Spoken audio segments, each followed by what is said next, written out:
So let's start now. Alfred George Gardner was born in Chelmsford in Essex in 1865. म्हणजे लेखकाचा जन्म चेम्सफोर्डमध्ये Essex या प्रांतामध्ये 1865 मध्ये झाला होता. And he started his literary career as a journalist. म्हणजे त्यांचं करिअर त्यांनी ॲज अ जर्नलिस्ट म्हणून सुरू केलेलं होतं. At the age of 37 he was appointed editor of daily news in London.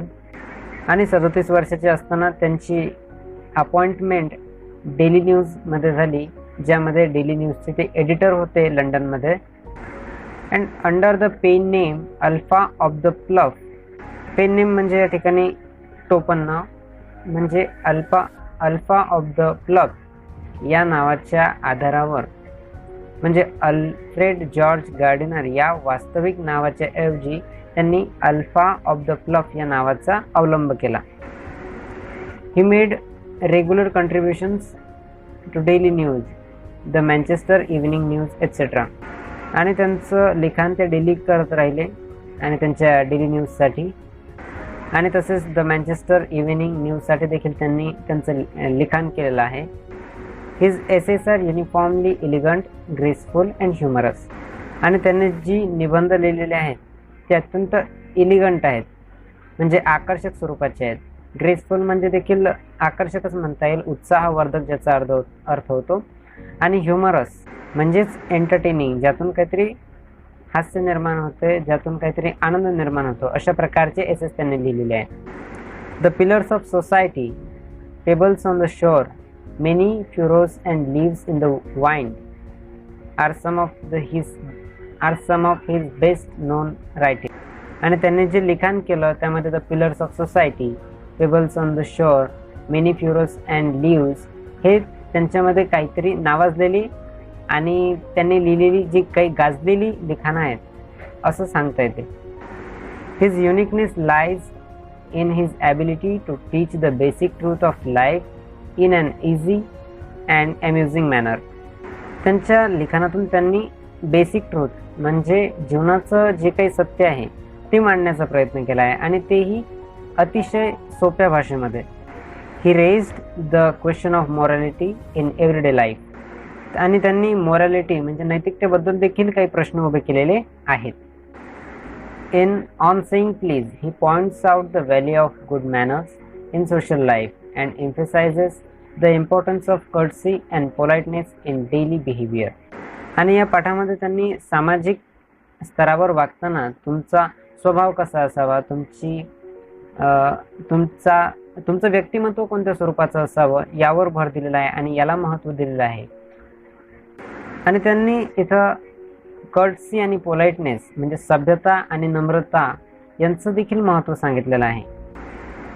He shows how polite speech and manners sweeten the atmosphere around and how discourtesy and ill manners spoil or polite it. म्हणजे he shows the polite speech and manners म्हणजे जितक्या चांगल्या पद्धतीनं आणि नम्रतेच्या शब्दांनी तुम्ही आपलं जीवन जगता आणि ते शब्द अंमलात आणता, ज्यातून काहीतरी नम्रता दिसून येते आणि चांगली पद्धत दिसून येते, आणि त्यामुळे ॲटमॉस्फिअर जे आहे हे अतिशय छान होते. आणि अनम्रतेने वागणे, डिस्कर्टसीने वागणे आणि चुकीच्या पद्धतीने वागणे यामुळे कशा प्रकारे तुमच्या जीवनात अडचणी निर्माण होतात आणि तुमच्या जीवनामध्ये स्पॉइल अँड पॉल्यूट इट हे कशा प्रकारच्या काही समस्या अडचणी निर्माण होतात यावर देखील लेखकांनी फोकस केलेला आहे, यावर देखील लक्ष केंद्रित करण्याचा. So let's start the lesson now. On saying please. The young liftman in a city office who threw a passenger out of his lift the other morning and was fined for the offense was undoubtedly in the wrong. The young liftman in a city office म्हणजे एका city ऑफिसमधला जो एक liftman आहे, who threw a passenger ज्याने एका पॅसेंजरला त्याच्या लिफ्टमधून फेकून दिलं, आणि त्यामुळेच तो जो आहे समोरचा व्यक्ती तो एका गुन्ह्यासाठी पात्र ठरला, आणि अशा प्रकारे लिफ्टमॅन गुन्ह्यासाठी पात्र ठरला आणि त्यामुळेच त्याला फाईन द्यावा लागला होता. It was a question of please. आणि हे सर्व एका प्लीज या शब्दामुळे झालं होतं. The complainant entering the lift sed top and the liftman demanded top please, and this concession being refused, he not only declined to comply with the instruction but hauled the passenger out of the lift. आणि जेव्हा तो complainant लिफ्टमध्ये enter करत होता तेव्हा त्याने please top न म्हणता फक्त एकच शब्द म्हटला, top.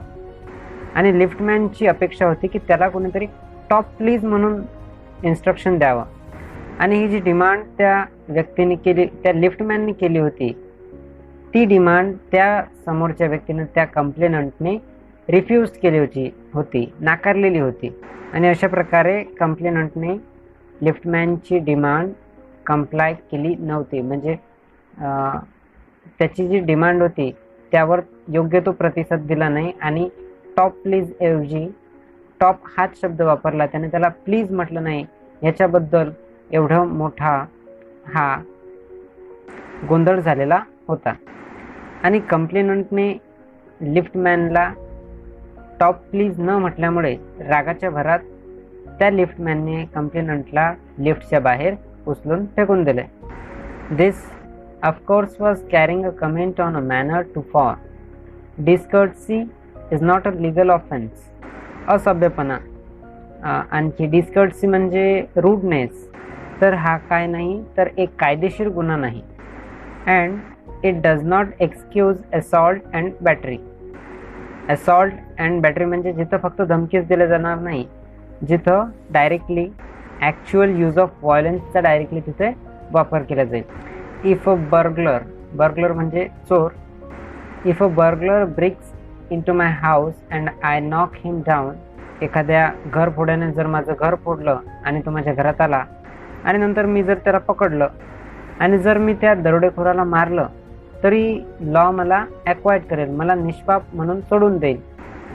And if I am physically assaulted it will permit me to retaliate with reasonable violence.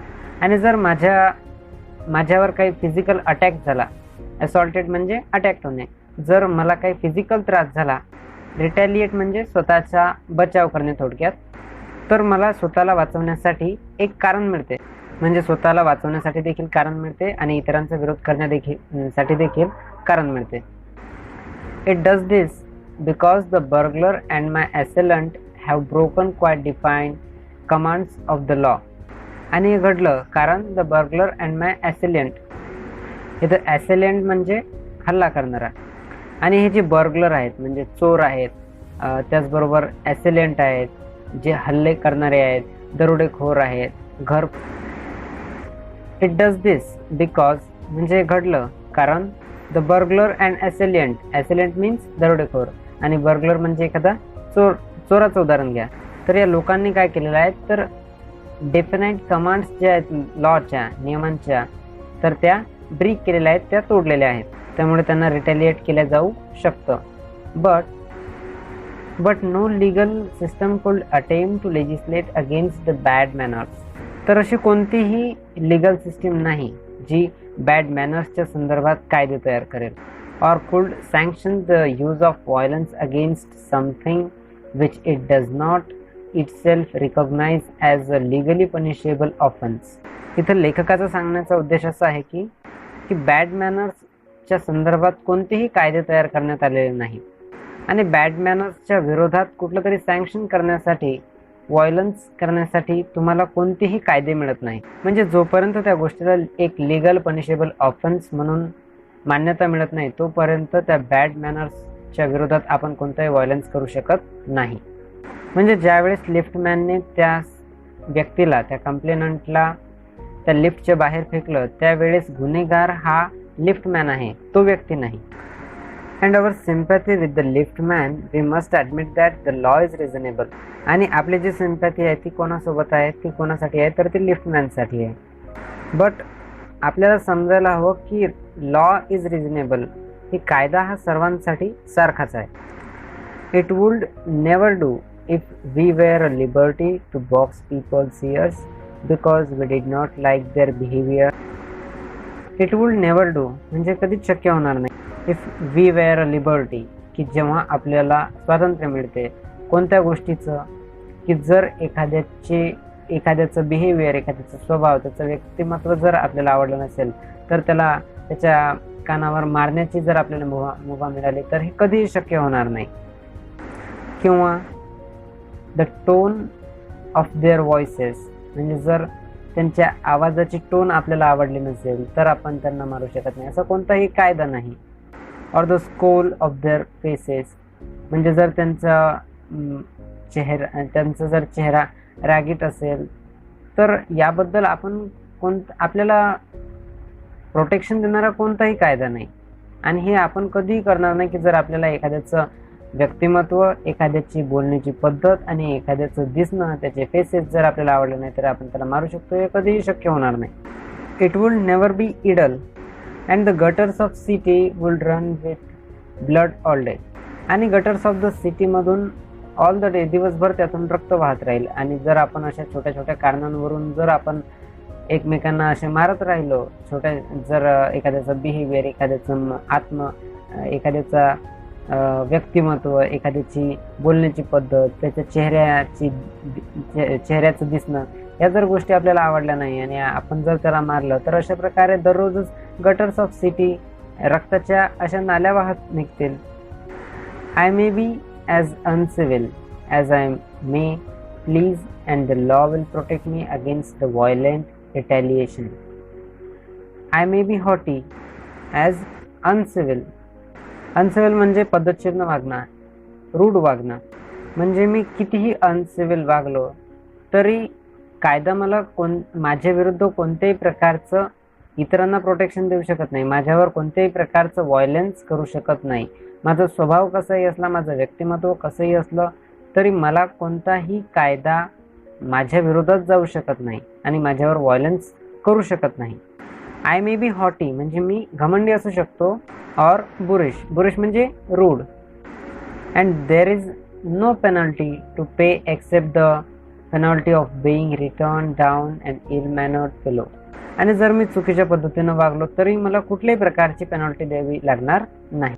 फक्त एवढंच आहे की मला सर्वजण इल मॅनर्ड म्हणतील, की मला कोणतीही पद्धत नाही, वागावं कसं, व्यक्तिमत्व कसावं याची पद्धत नाही असं म्हणतील, परंतु त्याच्या विरोधात मला कोणतीही पेनल्टी द्यावी लागणार नाही.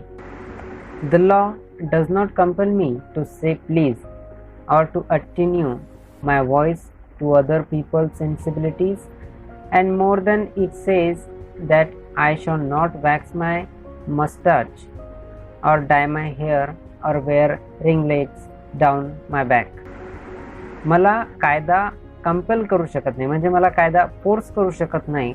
कशासाठी? प्लीज हा शब्द म्हणण्यासाठी मला कोणताही कायदा कंपेल करू शकत नाही, मला फोर्स करू शकत नाही की माझी बोलण्याची पद्धती लोकांना आवडावी यासाठी. आणि या बाबतीत कायदा कोणतेही बंधनं माझ्यावर घालू शकत नाही. आणि मला कोणी सांगूही शकत नाही की मी माझी दाढी कट करावी की नाही, हा माझा प्रश्न आहे. आणि मला याबद्दल लॉ माझ्या विरोधात कोणत्याही प्रकारचं व्हायलन्स करू शकत नाही. किंवा माझे केस मी डाय करावे अशाबद्दलचा कुठलाही कायदा नाही. किंवा माझे केस खूप लांब ठेवावे असाही कोणता कायदा नाही.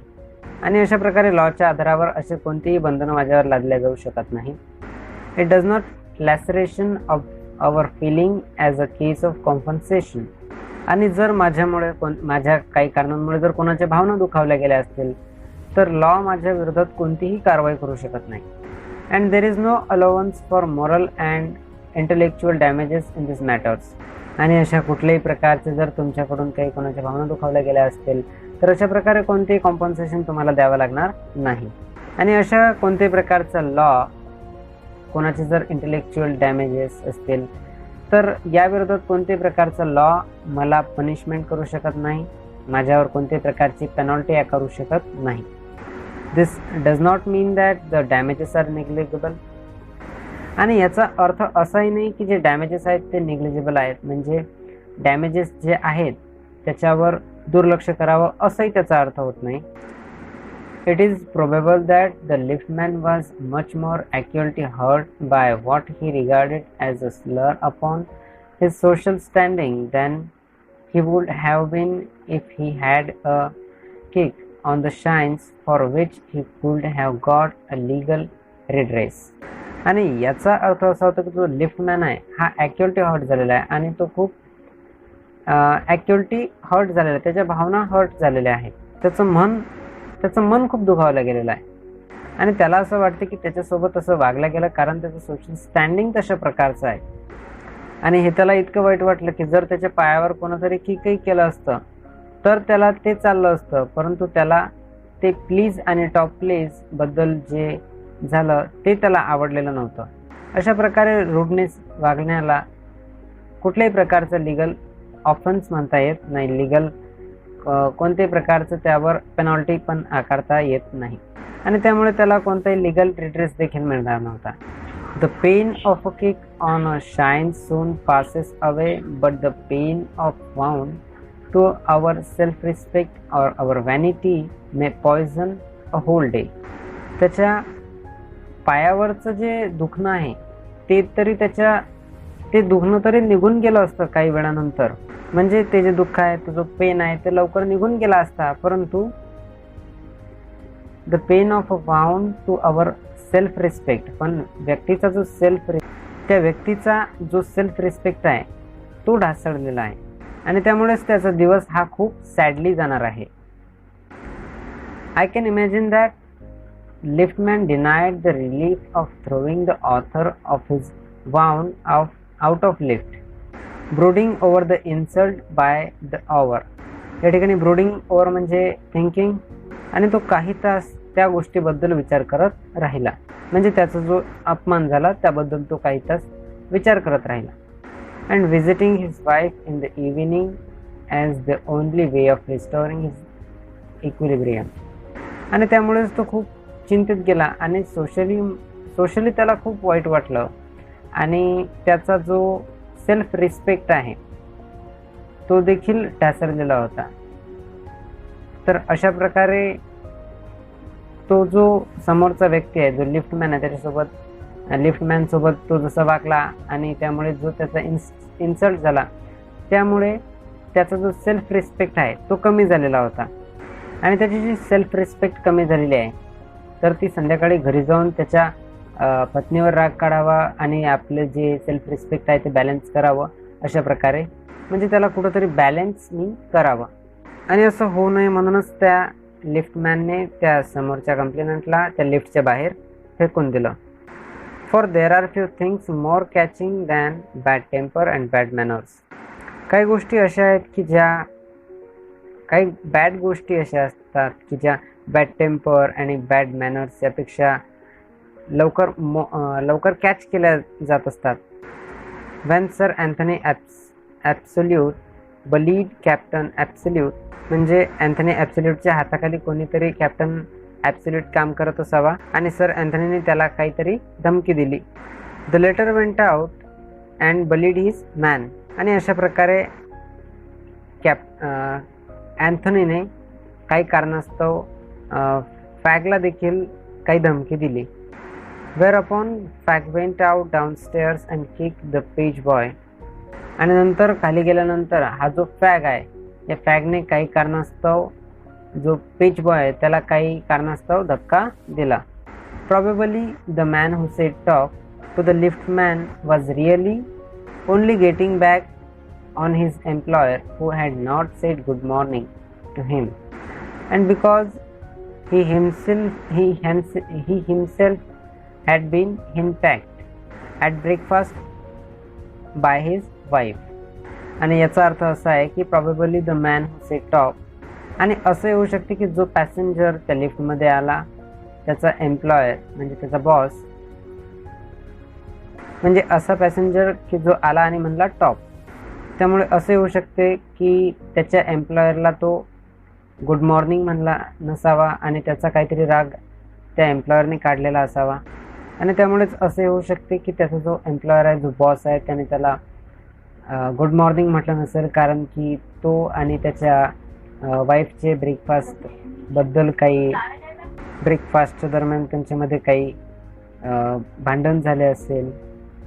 To whom the cook had been insolent because he because the housemaid had answered her back, की त्याच्या पत्नीला जो कुक आहे तो काही कारणांनी उद्धट बोलला असावा आणि त्याच्या पत्नीने त्याचा राग तिकडे काढला असावा, असंही असू शकते. We infect the world with our ill humours. Bad manners probably do more to poison the stream of the general life than all the crimes in the calendar. म्हणजे आपला जगावर जो परिणाम होतो तो या इल मॅनर्समुळे होतो. And bad manners probably do more to poison the stream of general life. आणि त्यामुळेच आपल्या सामान्य जीवनात ह्या जे बॅड मॅनर्स आहेत, चुकीच्या पद्धती आहेत, हे विष घालण्याचा प्रयत्न करतात. आणि कॅलेंडरमध्ये हे जे क्राईम्स होतात ते या बॅड मॅनर्समुळेच होतात, असं लेखकांचं म्हणणं आहे. For one wife who gets a black eye from an otherwise good natured husband, there are 100 who live a life of martyrdom under the shadow of a morose temper. And for one wife, आता इथं आपल्याला दिसते की एखाद्याची बायको असेल, who gets black eye, तर तिला काय झालं तर तिचा एक डोळा काळा झाला. आणि कशामुळे तर तिच्या पतीने तिला काही मारझोड केली असेल. From an otherwise good natured husband there are 100 who live a life of martyrdom under the shadow of morose temper. आणि जरी तो पती नेचरने चांगला असला परंतु त्याने त्याच्या पत्नीला मारलं, तर अशा प्रकारच्या 100s ऑफ वुमन्स असतील ज्या अशा काही गोष्टी सहन करतात आणि असं आयुष्य जगणं त्यांना भाग पडते. The shadow of morose temper म्हणजे त्या शेवटी आनंदी राहत नाही. मोरोज म्हणजे अनहॅपी, आनंदी नसणे, दुःखात राहणे. But all the same the law can not become the guardian of our private manners. आणि जो लॉ जो आहे तो आपल्या जे प्रायव्हेट मॅनर्स आहेत त्याबद्दल गार्डियन, त्यावर लक्ष देण्याचं काम करू शकत नाही. No decalogue could cover the vast area of offence. या ठिकाणी डेकलॉग म्हणजे the 10 commandments. Decalogue means the 10 commandments of Bible, म्हणजे बायबलच्या 10 जे काही आज्ञा आहेत, तर त्या जे काही आज्ञा असतील त्या आपल्यावर नेहमीच लक्ष ठेवू शकत नाही, की आपल्या पद्धती कशा आहेत, त्या आपलं व्यक्तिमत्व कसं आहे, यावर त्या ज्या 10 आज्ञा आहेत बायबलमधल्या त्या काय करू शकत नाही, ॲडमिनिस्टर करू शकत नाही, त्यावर नेहमीच लक्ष ठेवू शकत नाही. आणि आपल्या सोशल सिव्हिलिटीजबद्दल ते काय करू शकत नाही, कोणतेही कायदे करू शकत नाही. आवर स्पीच, आपल्या स्पीचबद्दल देखील ते आपल्याला सांगू शकत नाही. The tilt of our eyebrows and all our moods and manners. आणि आपलं मूड, आपल्या मॅनर्स, आपल्या पद्धती याबद्दल देखील ते काय करू शकत नाही, कोणतेही कायदे करू शकत नाही. But we are bound to endorse the verdict against Liftman. Most people will have a certain sympathy with him. आता हा जो काही लिफ्टमॅन आहे त्याला काय वर्डिक्ट म्हणजे त्यानं जे त्या पॅसेंजरला बाहेर फेकून दिलं त्यातून तुम्ही काय जजमेंट देणार. Most people will have a certain, बरेचसे लोक सर्टन असतील, त्यामध्ये काही सिम्पॅथी असेल लिफ्टमॅनबद्दल.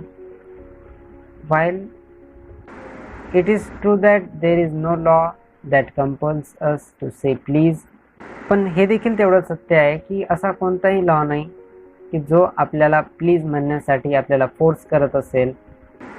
and there is a social practice much older and much more sacred than any law will enjoins us to be civil. much older and much more sacred म्हणजे चालत आलेली जी रीत आहे किंवा सॅक्रेड म्हणजे पाळलंच पाहिजे असं काही नाही, तर ते आपल्याला सांगतात की तुम्ही एक चांगलं सिव्हिल व्यक्तिमत्व असलेला व्यक्ती बनण्याचा प्रयत्न केला पाहिजे. And the first requirement of civility is that we should acknowledge a service.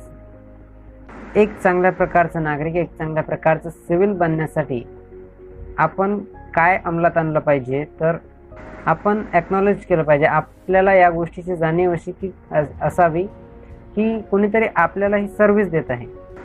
Please and thank you are the small change with which we pay our ways as social beings. Please आणि thank you हे जे शब्द आहेत हे that will be small change, म्हणजे ते अगदी छोटेसे चेंजेस आहेत.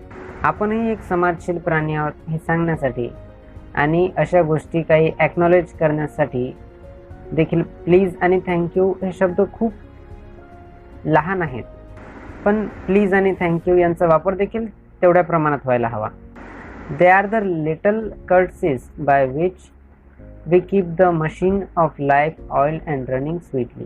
आणि प्लीज आणि थँक्यू हे शब्द जे आहेत ते आपल्या लाईफला चांगल्या प्रकारे रन करण्याचा प्रयत्न करतात. They put our intercourse upon the basis of a friendly cooperation. आणि ह्या शब्दांमुळे एक फ्रेंडली कोऑपरेशन तयार होते. इंटरकोर्स म्हणजे जोडणी होते. कशाची जोडणी होते तर दोन लोकांच्या विचारांची जोडणी होते. आणि म्हणूनच फ्रेंडली आणि एक कोऑपरेटिव्ह नेचर तयार होते.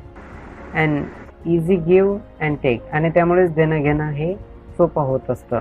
Instead of on the basis of superiors dictating to इन्फिरियर्स.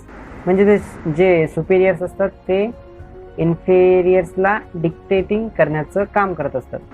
It is a very vulgar mind that would wish to command where he can have the service for asking and have it with willingness and good feeling instead of resentment.